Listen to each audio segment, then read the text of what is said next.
রাতে মায়ের হাতে রান্না করা খাবার খুব মজা করে খেয়ে 10টার মধ্যে ঘুমিয়ে পড়লাম। সকাল হয়ে গেল, আমার ঘুম ভাঙলো না। আর আমি ঘুমাবো বলে মা ডাকলো না। এদিকে দুপুর হয়ে গেল, তাও আমি উঠলাম না। এবার মা এসে অনেক ডাকাডাকি করলো, তাও আমি উঠলাম না। মা চলে গেল, কিছুক্ষণ পর আবার আসলো আর ডাকাডাকি করতে থাকলো আর বকা দিতে লাগলো, তাও আমি উঠলাম না। এবার মা রেগে গিয়ে আমার গালে একটা থাপ্পড় মারলো, তাও আমি উঠলাম না। এবার মা আমার হাত ধরে টান দিল। যখনই আমার হাত ধরে টান দিল, আমার পুরো শরীর নড়ে গেল। শরীর আমার পাথরের ন্যায় শক্ত হয়ে গেছে। মা এবার আর কিছু না বলে দৌড়ে বাবার রুমে গিয়ে বাবাকে ডেকে নিয়ে আসলো। এবার বাবা এসে আমাকে ডাকাডাকি শুরু করলো, তাও আমি উঠলাম না। এবার বাবা চোখে জল ফেলছে আর বলছে, উঠে আয়, তুই যেভাবে থাকতে চাস সেভাবেই থাক, তোকে আর কিচ্ছু বলবো না, তারপরে উঠে আয়। বাবা, তুই না আমার কাছে একটা ল্যাপটপের বায়না ধরেছিলি, উঠে আয়, আজকে তোকে আমি একটা ল্যাপটপ কিনে দেবো। আমি অবাক হয়ে শুধু দেখছিলাম, কারণ বাবা কোনোদিনই এত করুণা করে আমাকে ডাকেনি, অথচ আজ ডাকতেছে। আমি এবার উঠে আসতে যাচ্ছি, কিন্তু কিছুতেই উঠতে পারছি না। এদিকে বাবা আমাকে নানান রকম লোভ দেখিয়ে যাচ্ছে। কিছুক্ষণের মধ্যেই আমাদের বাড়িতে এলাকার সকল মানুষ চলে আসলো। ওদিকে মা কান্না করতেছে, অনেকেই মাকে বুঝাচ্ছে, অনেকেই ভাইকে বুঝাচ্ছে, অনেকেই বোনকে বুঝাচ্ছে, আবার কেউ বাবাকে সান্ত্বনা দিচ্ছে। আমি বুঝতেই পারছিলাম না আমাদের বাড়িতে আজ এত মানুষ কেন। কখনো তো এই মানুষগুলো আমাদের বাড়িতে আসে না। তার কিছুক্ষণ পর কিছু মানুষ আসলো, আমাকে খুব যত্ন করে বিছানা থেকে নামিয়ে একটা শক্ত খাটের মধ্যে শুইয়ে দিল। আমি তখন সবাইকে বলতে চাচ্ছিলাম, এত সুন্দর নরম একটা বিছানার মধ্যে শুয়েছিলাম আমি, অথচ সেখান থেকে আমাকে এই শক্ত খাটের মধ্যে শোয়ালে কেন? কিন্তু আমি কাউকে কিছু বলতে পারছিলাম না। কেউ আমার কথা শোনে না, আমার কথার কোনো পাত্তাই দেয় না। আমি এবার কান্না করছি আর বলছি, আমাকে এখান থেকে নামাও, আমার পিঠে ব্যথা লাগছে। কিন্তু কেউ আমার কথা শোনে না, আমার দিকে ফিরেও তাকায় না। কিছুক্ষণ পর ওই মানুষগুলো গরম পানি করে নিয়ে এসে কিছুটা পানি আমার শরীরের মধ্যে ঢেলে দিল।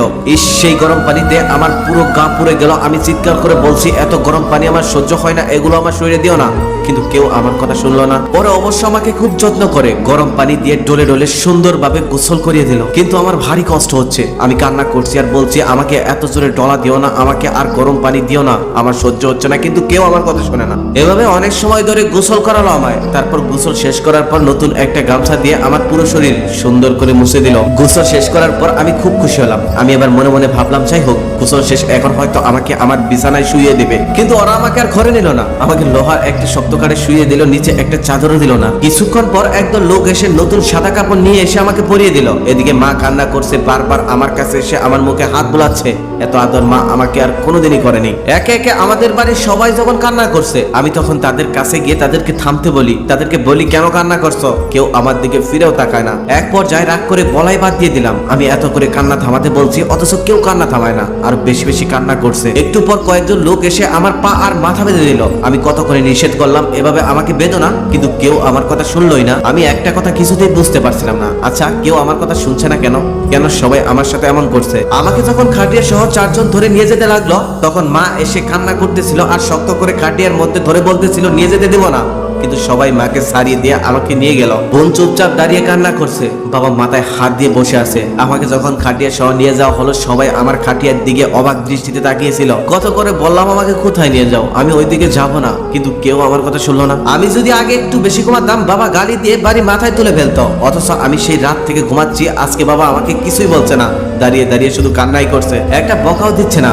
মা আমার সাথে আসতে চাচ্ছে, কিন্তু সবাই জোর করে ধরে আছে, কেউ মাকে এদিকে আসতে দিচ্ছে না। তারপর সবাই মিলে আমাকে নিয়ে আসলো আমাদের মাদ্রাসা মাঠে। সেখানে আসার পর খাটিয়ে নামানোর পর সেখানে জানাজা পড়লো। জানাজা শেষ করার পর আমাকে কবরস্থানের দিকে নিয়ে যেতে লাগলো। কবরস্থানে যেতে দেখলাম একটা নতুন গর্ত করেছে। বাবা আর ভাই তখন ওই মাটির গর্তে নেমে গেল। মাটির গর্তে নামার পর আস্তে আস্তে আমাকে কোলে করে সেখানে শুইয়ে দিল। একটা বালিশ চাদর কিছুই দিল না, একটা লাইটও দিল না। এখন আবার আমার পা আর মাথার বাঁধন খুলে দিল। তারপর খুব তাড়াহুড়া করে কাঁচা পাশ দিয়ে আমার উপরটা ঢেকে দিল। তার উপর যেন আরো কি কি দিল আমি কিছুই দেখতে পারছিলাম না। আস্তে আস্তে শুধু আমার গর্তটা অন্ধকারী হতে লাগলো। আমি চিৎকার করে বলতে থাকলাম, এখান থেকে আমাকে বের করো, আমার খুব ভয় লাগছে, এখানে আমি থাকবো না। কিন্তু কেউ আমার কথা শুনলো না। একটু পরে মাটি দেওয়া কমপ্লিট করে সবাই আস্তে আস্তে চলে যেতে লাগলো। আমি কান্না করছি আর ডাকছি আর বলছি, আমাকে একা ফেলে যেও না, কিন্তু কেউ আমার কথা শুনলো না। স্বার্থপরের মতো আমাকে ফেলে সবাই চলে গেল। কি ভাবছেন এটা শুধু আমার গল্প? না, এটা আপনার আমার প্রত্যেকের গল্প। একদিন প্রত্যেককে এই সময় পার করতে হবে, এটা চিরন্তন সত্য, সত্যের থেকেও সত্য। এই চিরন্তন সত্যটা তুমি মানলেও সত্য, না মানলেও সত্য।